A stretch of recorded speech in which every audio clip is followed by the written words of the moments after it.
Ven acá. Buenos días.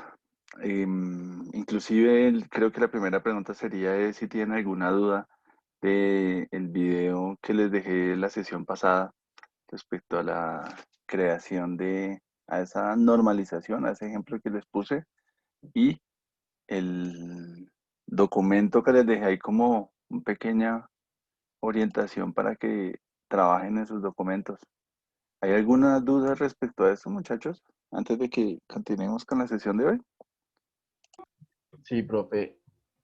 Eh, Cuando uno está, a mí no me quedó muy claro la parte cuando uno tiene relaciones muchos a muchos que tiene que crear una tabla de paso, ¿es? Ujú, sí.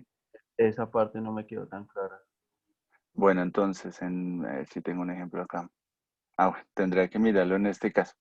¿Qué es lo que sucede con el muchos a muchos? Entonces, más bien voy como que abro la otra diapositiva para ver si lo vemos mejor. Aquí si no estoy mal. Antes de esto, si hay una... Bueno,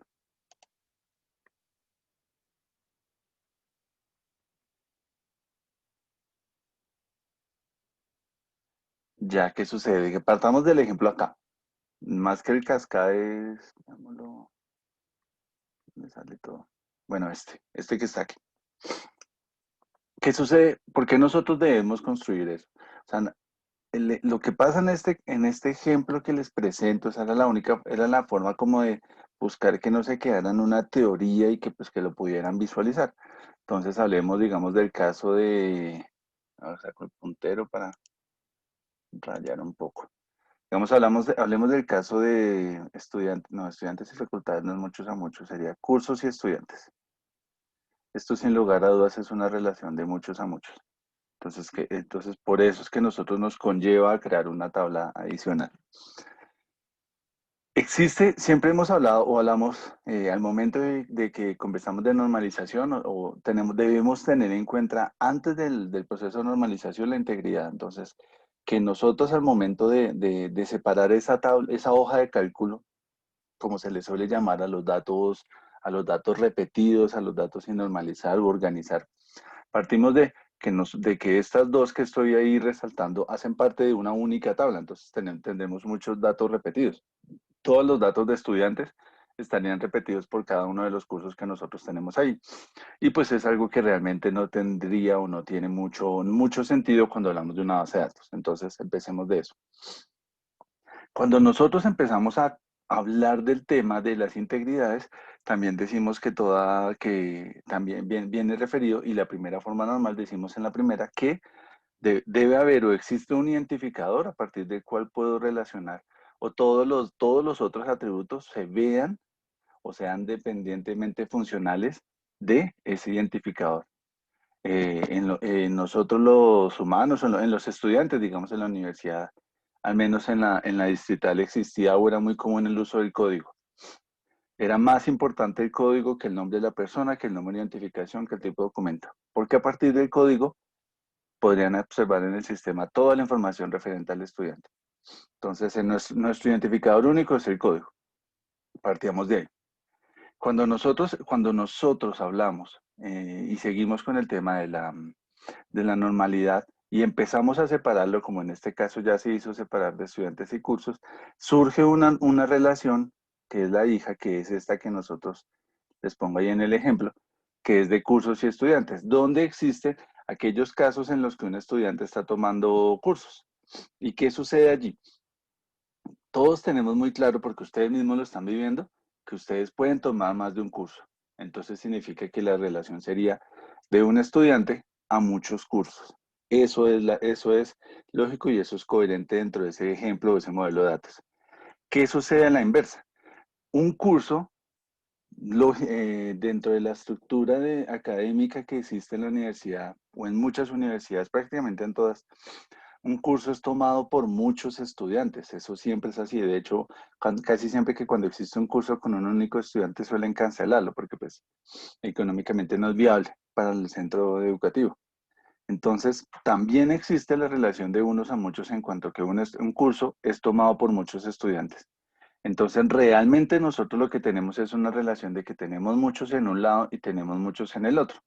En el momento que nosotros intentemos establecer esa relación, no podemos porque no podemos repetir atributos o no podemos repetir filas en estudiantes, eso no está permitido, pero de igual forma tampoco podemos repetir filas en cursos por cada uno de los estudiantes. Eso ya lo estamos viendo porque si nosotros hiciéramos eso, no estamos haciendo nada. Básicamente nos devolvemos a la tabla original donde teníamos todos los registros, que era lo que estaba ahí. O sea, no hemos hecho absolutamente nada. Entonces viene el proceso de separarlo y es lo que nosotros tenemos aquí en este momento. Eso significa que la única forma en que yo puedo llegar a establecer esa relación donde hay varios estudiantes en un curso, en varios cursos, más bien, varios estudiantes dentro de varios cursos, es lo que yo estoy haciendo ahí. Significa que debo tener una tabla totalmente aparte donde los dos atributos iniciales básicos con los cuales nosotros partimos será tanto estudiante como curso. Y cada uno de ellos tendrá una relación única de integridad, que será el ID del estudiante y el ID del curso. O sea, el código del estudiante y el código del curso. Porque así nosotros nos sepamos, nosotros aquí, que digamos ya he empezado a observar, por ejemplo, en Dev, es que ya los cursos los llaman es por el código, no lo llaman por el nombre. Entonces dicen el código tal, y aquí nosotros siempre hablamos es por el nombre del curso. Pero en esa relación sí es única. Mientras que un estudiante puede tomar múltiples cursos, en la base de datos solo puede estar una vez el estudiante con el curso. ¿Qué puede llegar a suceder? Y eso es lo que nosotros tenemos normalmente en los sistemas de información académicos. Dice el estudiante del curso y cuántas veces vio el curso. Muy seguramente en un concepto de base de datos viene por debajo que cuando el estudiante debe tomar nuevamente el curso porque lo perdió y es una materia no electiva, o sea, es obligatoria y debe repetirla, pues el sistema automáticamente actualizará la nota a la última versión y el número de veces que lo vea, pues ya eso es alguna función de la base de datos que lo que vaya y lo actualice. Nosotros necesitamos una tabla aparte donde pueda existir esa relación y también debemos tener presente que en las formas de normalización, nosotros hablábamos que también hemos visto en integridad que la integridad puede ser una o varios atributos. Si nosotros unimos para definir la llave primaria, en este caso de cursos estudiantes, ID estudiante no es llave primaria, ID curso no es llave primaria. Si tengo los dos, el estudiante y el curso, ahí sí construyo una llave primaria porque el concepto nos dice que solo puede existir un registro en la base de datos de un estudiante con un curso. Entonces ahí nosotros lo tendríamos. Ahí estaría nuestra llave, ese compuesto sería nuestra llave primaria que nosotros estamos marcando ahí. O Eso es sea, lo que, profe, señor, perdón. dígame. O sea que ahí la llave primaria sería la unión de dos llaves foráneas. Correcto. Siempre, siempre. Eso sí, téngalo por seguro. Cuando usted está hablando llamémoslo tabla de paso. De hecho, creo que el primer concepto que conocí fue ese. Una tabla de paso de muchos a muchos, que es esta que tenemos aquí en estos momentos. Los dos llaves foráneas es la que construye mi llave primaria. El curso y estudiantes, que es la que tengo ahí como central. Nuestra llave primaria será esos dos, ese ID estudiante y ese ID curso que estoy marcando en este momento. ¿Qué suele pasar? Que era lo que yo les preguntaba la vez pasada, ¿qué tipo de datos, qué otros datos podríamos tener adicionalmente?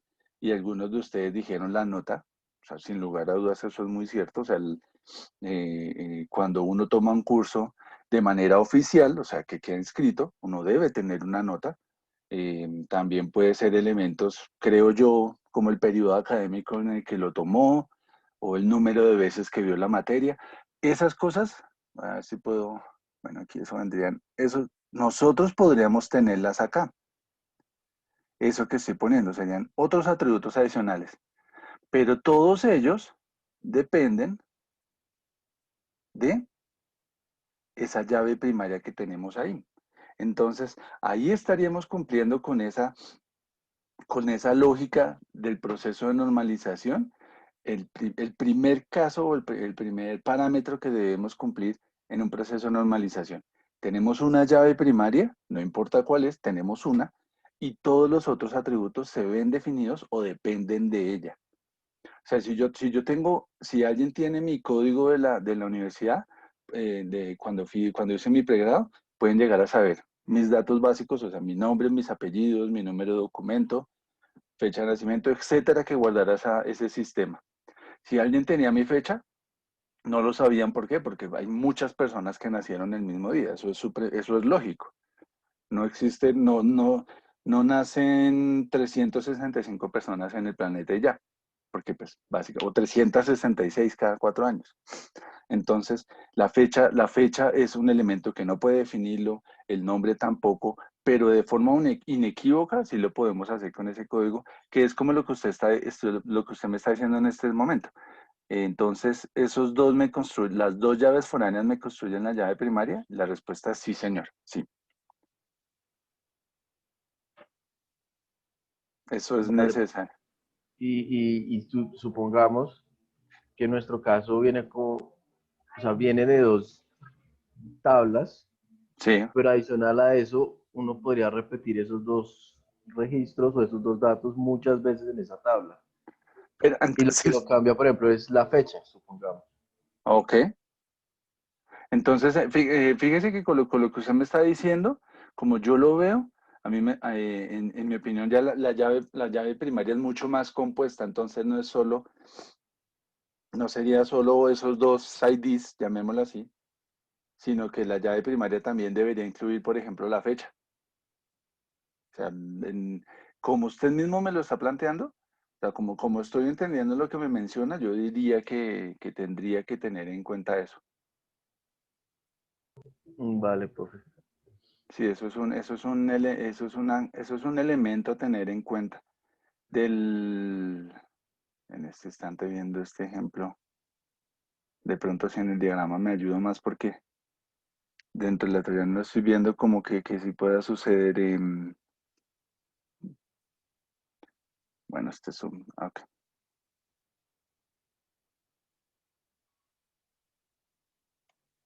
Este sin lugar a dudas es un ejemplo de una llave de muchos a muchos e inclusive adicionalmente tiene, ya no es solo de dos tablas, vea, esta inicial que voy a marcar acá, toda esta relación. Parte inicialmente de mascotas y de procedimiento. O sea, hay varios, una mascota o un animal puede tener diferentes tipos de procedimientos y un procedimiento no se le aplica únicamente a un animal. Así, puede que sea un tipo específico de animal, pero no se hace una única vez. Entonces puede ser un proceso estandarizado. Entonces nosotros ya lo tendríamos que, consecuentemente, podemos llegar a expresar que tenemos esa llave de paso, esa tabla que tengo ahí que acabo de seleccionar. Inclusive viendo lo que nosotros estamos hablando acá, me doy cuenta de una cosa, una observación con lo que acaba de hacer Gabriel. Em, un procedimiento común en las mascotas es la aplicación de vacunas antirrábicas. Mascotas específicas como los perros y creo yo los gatos, ahí sí ya me corrige Angie, si eso se le hace a los animales, a esos animales todos los años o X tiempo, o si se repite más bien. Entonces, en este caso del procedimiento que yo estoy marcando acá, ya me doy cuenta que este modelo está incompleto, no tuvo en cuenta algo y es lo que acaba de decir Gabriel. O sea, se repite el animal, se repite el procedimiento, entonces quiere decir que me hace falta algo para que yo lo pueda identificar correctamente con una llave, con el procedimiento acá que nosotros lo definimos como la llave primaria de esa tabla, ya que voy referido dentro de la nomenclatura del programa con el que yo utilicé para hacer la construcción de este diagrama, los que están en negro, los que están en negrilla, me indican que esos dos son la llave primaria. Inclusive hasta también cada uno de ellos está especificado que viene de una llave foránea de otra.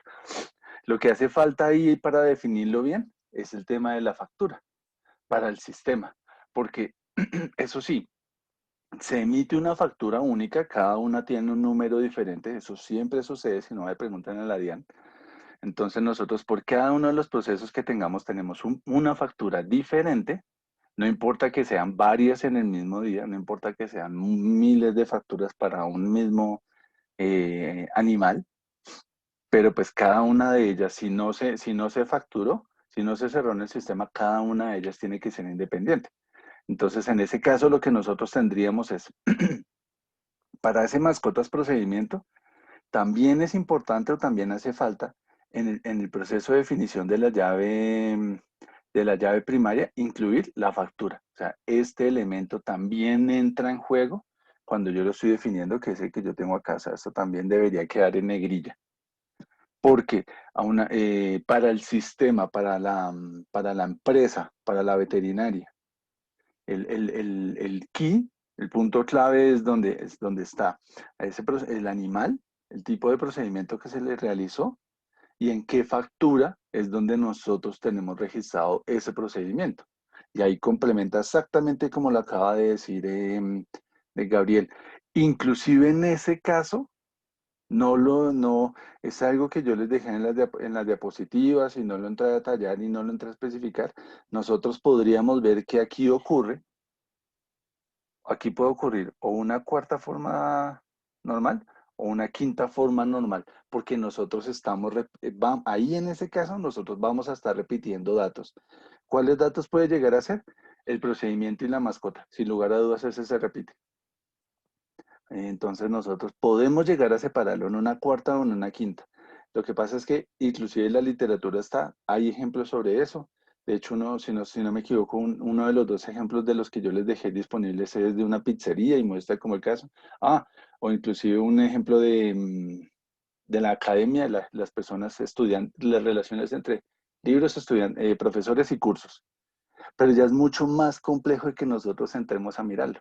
Ya, y sin lugar a dudas, la observación que me hizo, el comentario y la pregunta que hizo Gabriel, sí me lleva a darme cuenta que el diagrama, mi definición está incompleta. Le hace falta entrar en detalle a definir en este caso las mascotas y procedimiento para que quede ID factura como una llave primaria y adicionalmente para entrar a hacer un proceso de una cuarta o una quinta forma normal donde nosotros eliminemos. ¿Qué es lo que debemos buscar eliminar? Eh, redundancia. Nosotros debemos, o el proceso de normalización está enfocado o está visto en eso, que nosotros no tengamos redundancia entre los datos. Eso es una de las, por eso es que nosotros hacemos esta parte, o es supremamente importante que ustedes hagan esto, porque uno de los conceptos, el motivo por el cual tenemos una base de datos es que los datos que vamos a almacenar van a ser consistentes siempre. Y obviamente vamos a buscar reducir espacio de almacenamiento.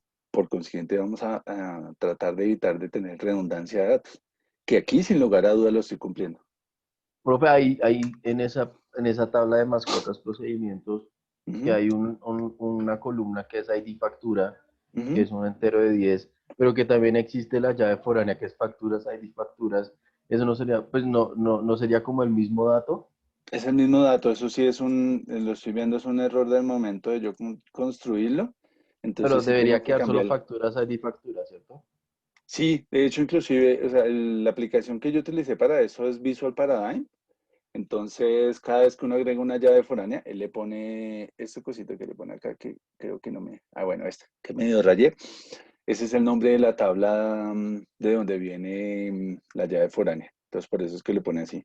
Pero inclusive ese debería quedar en el otro. No me... Tendría que conectarme en el otro computador. Vamos a ver si me conecto. Y hago ese cambio de una vez, al menos que visualmente ustedes vean el cambio.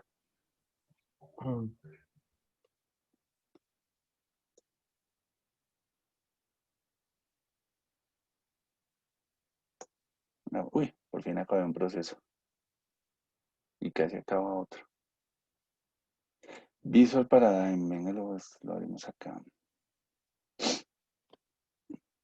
Ese es el que yo uso en este semestre, si no quise ya entrar a decirles cuál aplicación para construir diagramas utilicen. De hecho, en alguno de los grupos vi a uno de ustedes utilizando otro. O sea, Total libertad ante eso. Entonces, hago ese cambio aquí de una vez. Si lo alcanzan a ver, ¿cierto? Creo que lo ven chiquito, porque inclusive hasta yo lo veo pequeño, el texto. Sí se ve bien, profe. Pues yo lo veo bien. Listo, gracias. Y ahora. Bueno, entonces lo que debo hacer es ir a cambiarlo. La especificación. Ese ID factura que está diciendo Gabriel lo elimino. Y en este caso voy a indicar que va a hacer ese cambio. En este caso quedaría así. No sé si lo puedo, al menos hago el acercamiento desde. Uy, hoy no quiere activarse el. Ah, ya. Ah, se me fue la mano. Nos quedaría así. O sea, este sí ya es. Esta es una mejor definición de la llave, de esta llave, esta llave primaria y de esta tabla de paso a partir de otras tablas que yo tengo. Sin lugar a dudas, o sea, eso es con toda la seguridad del caso, esta tabla, mascotas procedimiento, si ustedes estuvieran en un escenario muy estricto donde les pidan que no pueden existir redundancia, hace falta aplicarle un proceso de una cuarta y tal vez una quinta forma normal para separarlas. Muy seguramente quedarían tablas de esta manera. Tipo de procedimiento factura, tipo de procedimiento mascota. O sea, quedarían separados. Obviamente los registros solo van a estar una vez. Nosotros vamos a tener un único caso donde a un animal se le hace procedimiento, o sea, donde nosotros lo guardamos allí y básicamente, y creo yo, la forma como más fácil de poder hacer eso para no entrarnos a mover tanto es teniendo un ID artificial donde tengamos al animal cuando se le hizo ese procedimiento y lo que hacemos en una tabla específica y cada vez que hagamos ese procedimiento, pues hacemos ese llamado, ese ID artificial para construir la otra. Esta que está ahí que ustedes están observando, mascotas procedimiento, le hace falta más formas normales. Pues de hecho, inclusive podría decir que el ejercicio pues no está mal porque pues llegamos hasta voice code, o sea, no seguía avanzando. Y tenía un error que ya lo corregí, entonces después de actualizar el diagrama para compartírselo a ustedes para que quede correcto. Pero esto es un cambio que esto surgió a partir del comentario que hizo Gabriel, de que creo me estaba preguntando ya algo o comentando algo específico del proyecto de ellos. Entonces, para que lo tengamos ahí presente de que no, cuando nosotros estemos revisando eso, y ahora cómo me salgo del Zoom allá. ¿Sí está más claro o les dejé más dudas a partir de la pregunta y del comentario?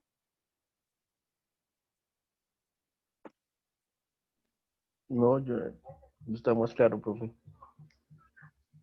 Bueno, listo. Entonces, sí. ¿O hay algo que quisieran complementar respecto a esto?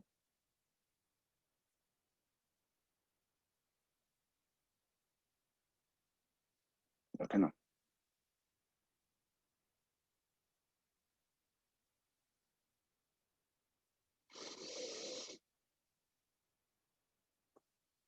Esto no, no es un proceso fácil, es muy importante y por eso esto hace parte de la primera entrega de ustedes, en el proceso de presentación del problema, o sea, la contextualización, eso es parte de acá. O sea, lo que nosotros estamos definiendo aquí en este espacio, o sea, el proceso de normalización que nosotros lo estuvimos ya medianamente detallando de esta manera, viene a verse reflejado aquí en este diagrama y ese diagrama es el que se va a traducir en la base de datos que vamos a realizar y por tal motivo es que nosotros ya entramos a esta parte, que sería el proceso de construcción de la base de datos a partir del uso del lenguaje SQL. SQL parte, o sea, para que nosotros podamos hablar de ese proceso de construcción de la base de datos o de SQL, nosotros debemos hablar antes de algo que se llama la álgebra relacional. De hecho, ¿cuánto tiempo llevamos? Como de... Bueno, voy a hacer una pausa de ese video para que quede por separado.